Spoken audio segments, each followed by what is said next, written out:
உனக்கு பிடிச்ச மாதிரி மாப்பிள்ள, 2 குடும்பத்துக்கும் இதுல சந்தோஷம். பையனை மீட் பண்ணி பாரு, அப்புறம் உன் சம்மதத்தை சொல்லு.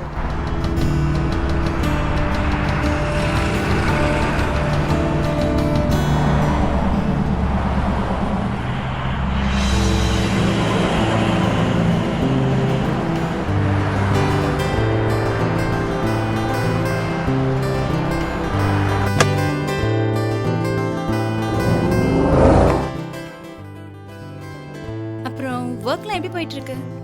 நல்லா தான் போய்கிட்டு இருக்கு. என்னோட L1 விசா கூட அப்ரூவ் ஆயிடுச்சு. ஸோ நம்ம மேரேஜ்க்கு அப்புறம் யூஎஸ்ல தான் இருக்க போறோம்னு நினைக்கிறேன். உங்களுக்கு அது ஓகே தானே? ஓகே தான். என்னாலையும் ஒரு ஜாப் தேடிக்க முடியும். என் இன்கமும் நம்மளுக்கு ஹெல்ப்ஃபுல்லாக இருக்கு. ஸோ நீங்கள் உங்கள் பேரண்ட்ஸோட ரொம்ப அட்டாச்லாம் இல்லையா?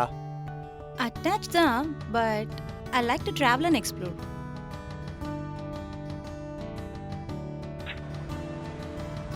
என்னது அது? இது நீங்கள் ரீசெண்டாக ஹோட்டலில் சாப்பிட்ட பில். ஓ யா. பில்ல 0.5% ஸ்வச் பாரத் செஸ்ன்னு சேர்த்துருக்காங்களே, என்னது அது? அது எல்லா டாக்ஸபிள் சர்வீசஸ்க்கும் 0.5% ஸ்வச் பாரத் செஸ்ன்னு போடுறாங்க. அந்த காசை வச்சு நம்ம நாட்டோட சுகாதாரத்தை வேற லெவலுக்கு எடுத்துகிட்டு போகிறாங்க. என்ன செஞ்சுருக்காங்க இது வரைக்கும்? இந்த டாக்ஸை இன்ட்ரடியூஸ் பண்ண மாதமே 300 crores மேலே கலெக்ட் ஆகிருக்கு. இதில் கலெக்ட் ஆன காசை வச்சு கிராமத்தில் டாய்லெட்ஸ், சிட்டியில் பயோ டாய்லெட்ஸ்லாம் கட்டியிருக்காங்க. ஓ,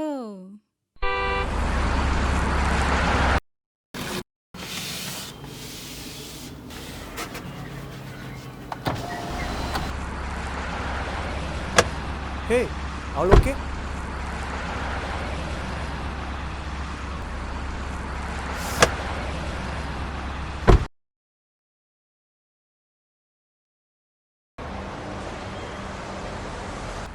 சாரி.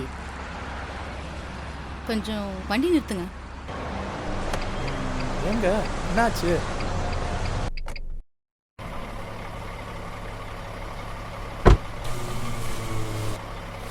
நீங்கள் ஃபாரின் ரோட்டில் குப்பை போட்டால் ஃபைன் கட்டுவீங்கல்ல? ஆமாம், கண்டிப்பாக கட்டி தானே ஆகணும். இந்தியாவை சுத்தமாக மாற்றுற வரைக்கும் எல்லா டாக்ஸபிள் சர்வீசஸ்க்கும் 0.5% ஃபைன் கட்டணும். எனக்கு வரப்போகிறவர் காரை மட்டும் இல்லை, கண்ட்ரியும் சுத்தமாக வச்சுக்கணும்னு நான் நினைக்கிறேன். Good bye.